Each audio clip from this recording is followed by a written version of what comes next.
Hi friends, അസ്സാം വലൈക്കും. Welcome back to my channel. എല്ലാവരും നോയമ്പൊക്കെ നന്നായി പോകുന്നു എന്ന് വിശ്വസിക്കുന്നു. അൽഹംദുലില്ലാ എൻ്റെ നോയമ്പ് നന്നായിട്ട് പോകുന്നുണ്ട്. അപ്പോൾ ഇന്നത്തെ വീഡിയോ ഒരു സ്പെഷ്യൽ റെസിപ്പിയുടെയാണ്, പിന്നെ കുറച്ച് ഇഫ്താർ വിശേഷങ്ങളും. അപ്പോൾ വീഡിയോ ഇഷ്ടപ്പെടുകയാണെങ്കിൽ തീർച്ചയായിട്ടും ലൈക്ക് ചെയ്ത് സപ്പോർട്ട് ചെയ്യണം. ചാനൽ ഇതുവരെ സബ്സ്ക്രൈബ് ചെയ്യാത്തവർ സബ്സ്ക്രൈബ് ചെയ്യും, ഷെയർ ചെയ്യും, കമൻറ്റ് ഒക്കെ വേണം. അപ്പോൾ എന്നത്തെ പോലെ അസർ കഴിഞ്ഞിട്ടാട്ടോ ഇന്നും അടുക്കളയിൽ കയറിയത്. ഇന്ന് ബർഗർ ബൺ ഇരിക്കുന്ന കണ്ടപ്പം എന്തെങ്കിലും ഒന്ന് വെറൈറ്റി ആയിട്ട് ചെയ്യാൻ എഴുതി. അപ്പോൾ വെജിറ്റബിളൊക്കെ പെട്ടെന്ന് തന്നെ കട്ട് ചെയ്തെടുത്തു. കട്ട് ചെയ്യുന്ന വീഡിയോയും കൂടെ എപ്പോഴും ആഡ് ചെയ്യുമ്പോൾ നിങ്ങൾക്ക് ബോറടിക്കൂലേ. അപ്പോൾ ഇത് കുക്കിങ്ങിലോട്ട് പോകാം. ഇത് കുറച്ച് ചിക്കൻ ഉപ്പും കുരുമുളകും മഞ്ഞൾപ്പൊടിയും മുളക് പൊടി ഇട്ട് വേവിച്ചെടുത്തതാണ് കേട്ടോ. അത് ജസ്റ്റ് മിക്സിയിലൊന്ന് പൾസ് ചെയ്തെടുത്തതാണ്. കുറച്ച് എണ്ണ ഒഴിച്ച് ഇത് ജസ്റ്റ് ഒന്ന് ഫ്രൈ ആക്കി എടുക്കാം. ഇങ്ങനെ ഫ്രൈ ആക്കി എടുക്കുമ്പോഴത്തേക്ക് ആ ഫില്ലിങ്സിന് പ്രത്യേക ടേസ്റ്റ് ആട്ടോ. അത് ചിക്കൻ ആയാലും ബീഫായാലും. അപ്പോൾ ഒരു 5 മിനിറ്റ് ഒന്ന് ഫ്രൈ ചെയ്ത് എടുത്താൽ മതി. എന്നിട്ടത് മാറ്റി വയ്ക്കാം. പിന്നെ അതേ പാനിൽ തന്നെ കുറച്ചും കൂടി എണ്ണ ഒഴിച്ചിട്ട് ഒരു 1.5 ടീസ്പൂൺ വെളുത്തുള്ളി ചെറുതായിട്ട് അരിഞ്ഞതിടാം. ഏകദേശം 2 അല്ലി വെളുത്തുള്ളിയൊക്കെ കാണും. അത് ജസ്റ്റ് ഒന്ന് മൂത്ത് വരുമ്പോഴേക്കും ഒരു സവാള ചെറുതായിട്ട് അരിഞ്ഞത് കൂടി ചേർത്ത് ഒന്ന് വഴറ്റി കൊടുക്കാം. ഒരുപാട് അങ്ങ് വഴന്നു കൊണ്ട ജസ്റ്റ് ട്രാൻസ്പെറൻ്റ് ആയിട്ട് വന്നാൽ മതി. അതായത് ഇതുപോലെ ഒന്ന് വഴന്നു വന്നാൽ മതിയാകും. ഇനി ഇതിലേക്ക് ക്യാപ്സിക്കം നീളത്തിലരിഞ്ഞതും കൂടി ഇട്ട് കൊടുക്കാം. കുറച്ച് കനം കുറച്ച് നീളത്തിലരിഞ്ഞിടണം. ഒരുപാട് കനം കുറയ്ക്കേണ്ട, കുറച്ച് കനം കുറച്ച് അരിഞ്ഞ് ചേർത്ത് കൊടുത്ത് ഇതും ഒന്ന് വഴറ്റിയെടുക്കാം. ഇതും ഒരുപാട് വെന്ത് പോകണ്ട, ഇങ്ങനെ കടിക്കാൻ കിട്ടുന്ന ഒരു പരുവുണ്ടല്ലോ, അതാണ് വേണ്ടത്. അപ്പോൾ ജസ്റ്റ് ഇതും കൂടെ ഒന്ന് വഴറ്റി കൊടുക്കാം. ഇനി ഇതിലേക്ക് ഒരു തക്കാളി ഇതുപോലെ നീളത്തിലരിഞ്ഞത് കൂടി ചേർക്കാം. ഇതും അധികം വഴന്നുകൊണ്ട് ജസ്റ്റ് ഒന്ന് അതിൻ്റെ ഒരു പച്ച ചുവയൊക്കെ ഒന്ന് മാറി കിട്ടിയാൽ മതിയാകും. ഇനി ഇതിലേക്ക് 1 ടീസ്പൂൺ സോയാ സോസ് ഒഴിച്ച് കൊടുക്കാം. പിന്നെ ഒരു 2.5-3 ടീസ്പൂൺ ടൊമാറ്റോ കെച്ചപ്പും ചേർക്കാം. എന്നിട്ട് പിന്നെ ഒന്ന് നന്നായിട്ടൊന്ന് മിക്സ് ചെയ്ത് കൊടുക്കാം. എരിവിന് വേണമെങ്കിൽ കുറച്ച് കുരുമുളക് പൊടി ചേർക്കാം. അപ്പം ഞാൻ ചേർക്കുന്നില്ല, കാരണം ചിക്കനിൽ മുളക് പൊടിയൊക്കെ ഇട്ട് വേവിച്ചത് കൊണ്ട് അത്യാവശ്യം എരിയൊക്കെ ഉണ്ട്. ഇനി നമുക്ക് ഫ്രൈ ചെയ്ത് വെച്ച ചിക്കനും കൂടെ ചേർത്ത് നന്നായിട്ടൊന്ന് മിക്സ് ചെയ്ത് കൊടുക്കാം. ഇതിപ്പോൾ നന്നായിട്ട് മിക്സ് ചെയ്തെടുത്തിട്ടുണ്ട്. ജസ്റ്റ് ഒന്ന് മിക്സ് ചെയ്തെടുത്താൽ മതിയാകും. ഇതിപ്പോൾ റെഡി ആയിട്ടുണ്ട്. ഇനി നമുക്ക് മാറ്റി വയ്ക്കാം. ഇനി നമുക്ക് ബർഗർ ബണ്ണ് എടുക്കാം. ഞാനിവിടെ ഒരു 4 ബർഗർ ബണ്ണാണ് എടുത്തേക്കുന്നത്. സാധാ ബണ്ണായാലും കുഴപ്പമില്ല, നല്ല സോഫ്റ്റ് ആയിട്ടുള്ള ബണ്ണ് എടുക്കാൻ ശ്രദ്ധിച്ചാൽ മതി.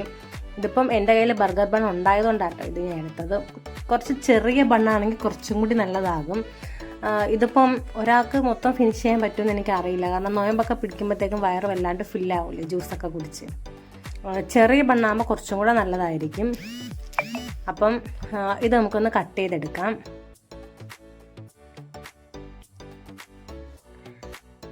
ഇതുപോലെ 4 ബണ്ണും കട്ട് ചെയ്തിട്ട് ഞാനൊരു സ്റ്റീൽ പാത്രത്തിലാട്ടോ ഇത് അറേഞ്ച് ചെയ്യുന്നത്. നിങ്ങളതിൽ ഏത് പാത്രമാണോ അതെടുക്കാം.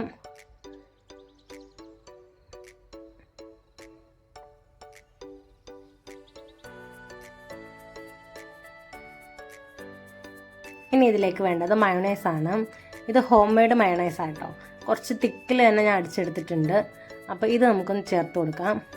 ഒരു ടീസ്പൂൺ വെച്ചാണ് ചേർത്ത് കൊടുക്കുന്നത്. നിങ്ങൾക്ക് ഇഷ്ടമുള്ളതനുസരിച്ച് ചേർക്കാം. നന്നായിട്ടൊന്ന് സ്പ്രെഡ് ചെയ്ത് കൊടുക്കാം. മയണൈസ് ഇല്ലാതെ എന്ത് ബർഗറല്ലേ. ഇതിന് ബർഗർ ഒന്നും പറയാൻ പറ്റത്തില്ല, ഒരു ചിക്കൻ ഫില്ല് ചെയ്തൊരു ബൺ എന്നൊക്കെ പറയാം. ഇതിൻ്റെ പേര് എനിക്കറിയില്ല, നിങ്ങൾക്ക് ഇഷ്ടമുള്ള പേരിട്ട് വിളിക്കാം കേട്ടോ. അപ്പോൾ അതാ ഇത് മയോണൈസ് എല്ലാം നന്നായിട്ട് തേച്ച് കൊടുത്തിട്ടുണ്ട്. ഇനി ഇതിലേക്ക് നമുക്ക് ഫില്ലിങ് വെച്ച് കൊടുക്കാം. ഫില്ലിങ് നന്നായിട്ട് തന്നെ വെച്ച് കൊടുക്കണം കേട്ടോ, എങ്കിലേ കഴിക്കുമ്പോൾ ആ ഒരു ടേസ്റ്റ് കിട്ടത്തുള്ളൂ. നിറച്ച് വെച്ച് കൊടുക്കുക ഫില്ലിങ്. കറക്റ്റ് ഇത് 4 ബർഗർ ബണ്ണിലേക്കുള്ളത് ഉണ്ട് കേട്ടോ, ഈ ഒരു ക്വാണ്ടിറ്റിയിൽ. ചിക്കനൊക്കെ വേവിക്കുന്നത് എപ്പോഴും കാണിച്ച് ബോറടിപ്പിക്കേണ്ടെന്ന് എഴുതിയാണത് കാണിക്കാഞ്ഞത്. കുറച്ച് മുളക് പൊടിയും മഞ്ഞൾപ്പൊടിയും കുരുമുളക് പൊടിയും ഉപ്പും ഇട്ട് വേവിച്ചെടുത്താൽ മതിയാകും.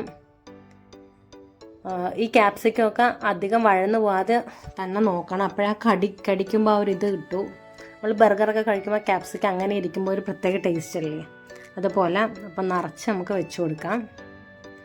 ഇനി ഇതിലേക്ക് വെച്ച് കൊടുക്കേണ്ടത് മൊസറല്ല ചീസാണ്. എൻ്റെ കയ്യിൽ ക്യൂബായിട്ടുള്ള ചീസാണുള്ളത്. ക്യൂബല്ല, ബാറായിരുന്നത്. ഞാൻ ക്യൂബായിട്ട് കട്ട് ചെയ്തെടുത്തതാണ്. നിറച്ച് വെച്ച് കൊടുക്കാം. ചീസ് എത്ര ഇഷ്ടമാണോ അത്രയും വെച്ച് കൊടുക്കാം. പിന്നെ ഗ്രേറ്റ് ചെയ്ത ചീസാണ് കിട്ടുന്നെങ്കിൽ അതായാലും മതിയാകും. ഏതായാലും മൊസറല്ല ചീസ്, ഇനി മൊസറല്ല ചീസ് ഇല്ലയെന്ന് പറഞ്ഞ് വിഷമിക്കേണ്ട, സാധാ ചീസായാലും മതി. പക്ഷെ മൊസറല്ല ചീസാകുമ്പം ഇതൊന്ന് മെൽറ്റായിട്ട് കിട്ടുമ്പോൾ നല്ല അടിപൊളിയായിരിക്കും. വെച്ച് കൊടുത്ത് ഇനി നമുക്ക് ബാക്കിയുള്ള മയണൈസിലേക്ക് 1 ടീസ്പൂൺ ടൊമാറ്റോ കെച്ചപ്പും കൂടെ ഒഴിച്ച് നന്നായിട്ടൊന്ന് മിക്സ് ചെയ്തെടുക്കാം. മയണൈസും ടൊമാറ്റോ കെച്ചപ്പിൻ്റെ ഒരു മിക്സ് നല്ല അടിപൊളിയാട്ടോ. കഴിച്ചിട്ടുള്ളവരൊന്ന് കമൻറ്റ് ചെയ്യണേ. മിക്കവരും ഇങ്ങനെ തന്നെയാണ് കഴിക്കുക. നല്ലൊരു കോമ്പിനേഷൻ ആട്ടോ ഈ മയണൈസും ടൊമാറ്റോ കെച്ചപ്പിൻ്റെയും ആ ഒരു സോസ്. അപ്പോൾ മറ്റേ ബണ്ണിൽ നമുക്കിത് ഓരോ ടീസ്പൂൺ വെച്ച് തേച്ച് കൊടുക്കാം. ഇനി ഇതിൻ്റെ മുകളിൽ വെച്ച് കൊടുക്കാം. ഇതുപോലെ എല്ലാ ബണ്ണും വെച്ച് കൊടുക്കാം.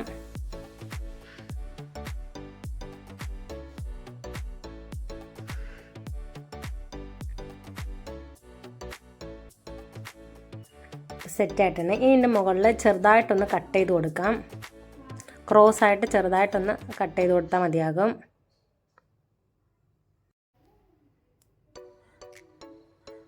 ഇതുപോലെ ക്രോസ് ആയിട്ട് കട്ട് ചെയ്ത് കൊടുക്കാം.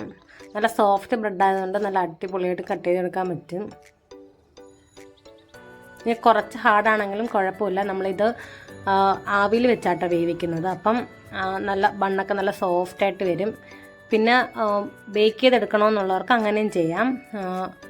180 ഡിഗ്രി സെൽഷ്യസിൽ ഒരു 20 മിനിറ്റ് ബേക്ക് ചെയ്ത് വേണമെങ്കിൽ എടുക്കാം. ഞാനിതിപ്പോൾ ഒരു ആവിയിൽ 20 മിനിറ്റ് വെച്ച് വേവിച്ചെടുക്കാം കേട്ടോ.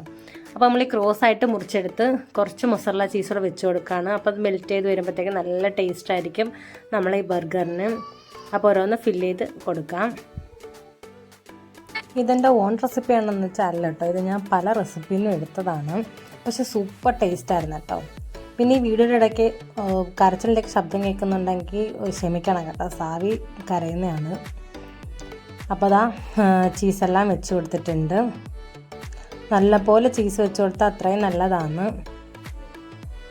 അപ്പോൾ അതാ നല്ലപോലെ വെച്ചെടുത്തിട്ടുണ്ട്. ഇനി നമുക്കൊരു 20 മിനിറ്റ് സ്റ്റീം ചെയ്തെടുക്കാം. ഞാൻ ഇഡലി കുട്ടുകുത്തി വെച്ചാട്ടോ സ്റ്റീം ചെയ്യുന്നത്. സൂക്ഷിച്ച് വെച്ച് കൊടുക്കാം അറിയാതെ. ഇനി ഒരു 20 മിനിറ്റ് ഒന്ന് സ്റ്റീം ചെയ്തെടുക്കാം. അതായത് ഇപ്പോൾ 20 മിനിറ്റ് സ്റ്റീം ചെയ്താണ്, നല്ല സെറ്റായിട്ട് വന്നിട്ടുണ്ട്. അടിപൊളിയായിട്ട് വന്നിട്ടുണ്ട്. നല്ല ചീസൊക്കെ മെൽറ്റായിട്ട് ചെറിയൊരു ചൂടേ ഉള്ളൂ കേട്ടോ. ഇത് നമുക്കൊന്ന് പ്ലേറ്റിലോട്ട് എടുക്കാം. തമ്മി ഒട്ടിയൊന്നും പിടിക്കാത്ത നമുക്ക് പെട്ടെന്ന് ഇത് എടുക്കാൻ പറ്റും. കണ്ടാൽ നല്ല നിറച്ച് ഫില്ലിംഗ് ഒക്കെ ആയിട്ട് അടിപൊളി മസ്റ്റായിട്ടാണ്. നോയമ്പിന് ഇത് എന്തായാലും ഒന്ന് ട്രൈ ചെയ്ത് നോക്കണം. ഒരാൾക്ക് ഒരെണ്ണമൊക്കെ മതിയാകും കേട്ടോ വയറ് നിറയാൻ. പിന്നെ ഞാൻ വിചാരിച്ചു കുറച്ച് ഉള്ളിവടയും കൂടെ ഉണ്ടാക്കാമെന്നും.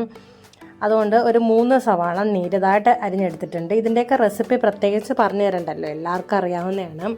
അപ്പോൾ അത് ഇതിനകത്ത് കുറച്ച് ഉപ്പുകൂടി ഇട്ടിട്ട് നന്നായിട്ടൊന്ന് ഞെവിടി എടുക്കാം. അപ്പോൾ ഇത് ഈ സവാളയുടെ വെള്ളമൊക്കെ ഇറങ്ങും കേട്ടോ. ഒരു അരമണിക്കൂറൊക്കെ നല്ലപോലെ ഞെകിടിയിട്ട് മാറ്റി വെച്ച് കഴിഞ്ഞാൽ ഇതിൽ വെള്ളം ഇറങ്ങും. ഒരു അരമണിക്കൂർ വെച്ചിട്ടാണ് ഞാൻ എടുത്തേക്കുന്നത്. അരമണിക്കൂറിന് ശേഷം എന്താ എടുത്തിട്ടുണ്ട്. അപ്പോൾ ഇതിനകത്ത് നല്ലപോലെ വെള്ളമൊക്കെ ഇറങ്ങിയിട്ടുണ്ട്. ഇനി ഇതിലേക്ക് കുറച്ച് കറിവേപ്പിലയും ഒരു ചെറിയ കഷ്ണം ഇഞ്ചി ചെറുതായിട്ട് അരിഞ്ഞതും ഒരു ചെറിയ മുളക് ചെറുതായിട്ട് അരിഞ്ഞതും കൂടി ഇട്ട് കൊടുക്കാം. ഇനി ഇതിലേക്ക് 2 ടീസ്പൂൺ മൈദാമാവ് ഇട്ട് കൊടുക്കാം. അതുപോലെ 2 ടീസ്പൂൺ കടലമാവും കൂടി ഇട്ട് കൊടുക്കാം. കടലമാവും കൂടി ഇടുമ്പോഴത്തേക്കാണ് ആ ഉള്ളിവട പെർഫെക്റ്റ് ആയിട്ട് വരുന്നത്. ഇനി ഇതിൽ വെള്ളം ഒന്നും ഒഴിക്കണ്ട. എരിവിന് കുറച്ച് മുളക് പൊടിയും കൂടി ഇട്ട് കൊടുക്കുക. ഒരു 3/4 ടീസ്പൂൺ മുളക് പൊടി ഇട്ട് കൊടുത്തിട്ടുണ്ട്. ഇനി ഈ സവാളയിലെ വെള്ളത്തിൽ തന്നെ നമുക്ക് നന്നായിട്ട് കുഴച്ചെടുക്കാം. എക്സ്ട്രാ വെള്ളം ഒന്നും ചേർക്കണ്ട. അപ്പോൾ നല്ല പെർഫെക്റ്റ് ഉള്ളിവട കിട്ടും. എല്ലാവരും ഇങ്ങനെയൊക്കെ തന്നെ ആയിരിക്കും ഉണ്ടാക്കുന്നത്. എന്നാലും ഞാൻ അറിയാത്തവർക്കും കൂടെ വേണ്ടിയിട്ടാട്ടോ ഈ പറഞ്ഞത്. ഈ ഒരു പരുവാകുമ്പോൾ സെറ്റാവും. ഇനി ഒരുപാട് കട്ടിയില്ലാതെ നൈസായിട്ടൊന്ന് പരത്തി നമുക്ക് എണ്ണയിലിട്ട് പൊരിച്ചെടുക്കാം. സിമ്പിൾ പരിപാടിയാണ്, പെട്ടെന്ന് റെഡിയാകും. അപ്പോൾ ഒരു ബർഗർ ഹെവി ആയിട്ടും ലൈറ്റായിട്ടൊരു ഉള്ളിവടയാട്ടോ ഇന്ന് ഉണ്ടാക്കിയതും. നോയമ്പ് തുറക്കുമ്പോൾ ഒരുപാട് കഴിക്കണം, അത് കഴിക്കണം ഇത് കഴിക്കണം എന്നുള്ളൊരു ആഗ്രഹത്തിൽ കണ്ണിൽ കാണുന്നതെല്ലാം ഉണ്ടാക്കാറുണ്ട് കേട്ടോ. പക്ഷെ നോയമ്പ് തുറന്ന് കഴിയുമ്പോൾ വെള്ളം കുടിച്ച് ജ്യൂസ് കുടിച്ചൊക്കെ കഴിയുമ്പോൾ ഇതൊക്കെ കഴിക്കാനായിട്ട് ഭയങ്കര പാടാണ്. അങ്ങനെ ആയിരിക്കും എല്ലായിടത്തും. അങ്ങനെ ഇതാ ഉള്ളിവടയൊക്കെ പൊരിച്ചെടുത്തു. അപ്പോഴേക്കും ബാങ്ക് കേൾക്കാൻ സമയമായി. അങ്ങനെ ടേബിളിലെല്ലാം നിരത്തി വെച്ചിട്ട് ഞങ്ങൾ നോമ്പ് തുറക്കാൻ ഇരിക്കുകയാണ്. അപ്പം ഇന്ന് ഇത്രയൊക്കെ ഉള്ളൂ ഇന്നത്തെ നോമ്പ് തുറ വിശേഷങ്ങളും. ജ്യൂസായിട്ടിന്ന് തണ്ണിമത്തനാട്ടോ അടിച്ചത്. അപ്പം തണ്ണിമത്തൻ ജ്യൂസ് കൂടെ ആക്കിയിട്ടുണ്ട്. അപ്പോൾ ഇന്നത്തെ വീഡിയോ ഇത്രയേ ഉള്ളൂ. അടുത്തൊരു വീഡിയോ ആയിട്ട് വരുന്നവരെ ടാറ്റാ ബൈ.